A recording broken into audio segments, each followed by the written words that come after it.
Petroleum मसनूआत की कीमतों में इजाफे के बाद जहां हर चीज़ की कीमतों को पर लग गए हैं, वहीं रेलवे हुकाम की जानिब से ट्रेनों के किरायों में भी इजाफा कर दिया गया। इसकी वजह से ट्रेन में सफ़र करने वाले मुसाफिर भी खासे परेशान हैं। ट्रेन में सफ़र करने वाले मुसाफिरों को कहना था कि इजाफा हुआ है, परेशान है, हर चीज़ में इजाफा हो गया है। महंगाई से पहले ही परेशान थे और अभी ये ट्रेन में और इजाफा हो गया तो इसकी बड़ी परेशानी हो रही है।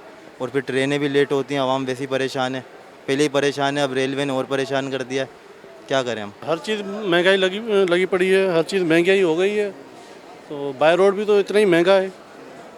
ये है कि इसमें फिर भी सहूलत है, बाय रोड से ये फिर भी सही है। 8,700 रुपया हुआ, लेकिन अब हमारी गवर्नमेंट को खुद भी चाहिए कि थोड़ा बहुत आवाम को रिलीफ दें। ये तो वो जो पुराने थे अब वो चले गए हैं, अब ये जो दूसरे हैं वो भी यही हाल कर रहे हैं। जो भाजी आवाम मजबूर है, जाना तो है ही, इसलिए कि ट्रेन भले जो भी करेगी देना है, लेकिन ये मजबूरी की वजह है, वरना आवाम फोड़ तो नहीं कर रही। हर चीज़ की कीमतें बढ़ाई गई हैं, मगर सहूलतों के लिए शहरी परेशान हैं। यही हाल पाकिस्तान रेलवे का भी है। कैमरामैन तारिक अशफाक के साथ Zulfiqar Pirzada, metro one news, Karachi.